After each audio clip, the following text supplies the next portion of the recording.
আমার পকেটে কি মাল আছে আমি এখন দেখাবো না, 19শে ডিসেম্বর দেখাবো। শুধু আপনারা আসবেন কি হাতটা তুলে দেখান। নারে তাকবীর। লোক হবে কি না হবে ইনশাআল্লাহ ফেরেশতা নিয়ে দেখিয়ে দেবো, ফেরেশতা রেখে দেবো।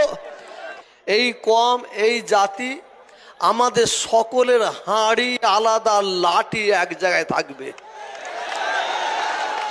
বড় বড় মিডিয়ার লোক আসবে না, এরা যখন মুসলমানদের পাচার তলায় কামড়ানোর দরকার হবে, চাটার দরকার হবে, তখন এরা আসবে। সর্বপ্রথমে ভারতের দ্বিতীয় মুসলিম তীর্থভূমি ফুরফুরা দরবার শরীফ মুজাদ্দেদিয়া ওয়ানাথ ফাউন্ডেশনের তরফ থেকে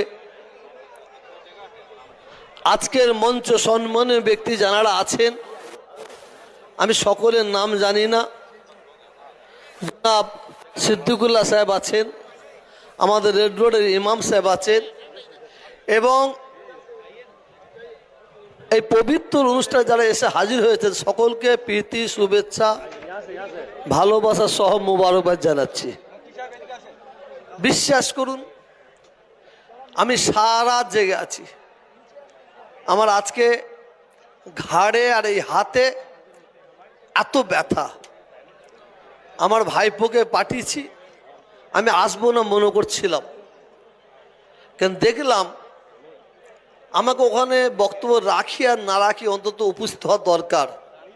কেন আমি সব জায়গায় বলি, আজকেও বলছি, মৃত্যুর আগে পর্যন্ত বলে যাব, এই কম এই জাতি আমাদের সকলের হাঁড়ি আলাদা, লাঠি এক জায়গায় থাকবে।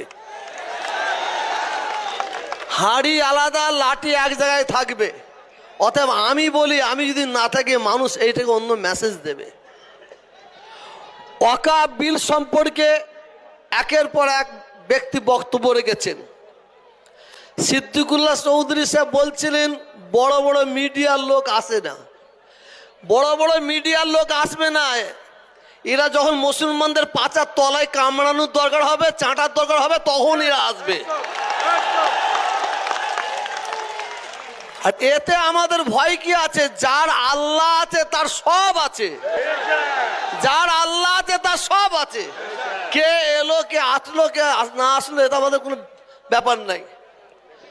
সিদ্দিকুল্লাহ সাহেব আজকে মিটিং ডেকেছে, সত্যিকারের মানুষ মন প্রাণে সাড়া দিয়েছে। জায়গা নেই এখানে, আমি রাস্তা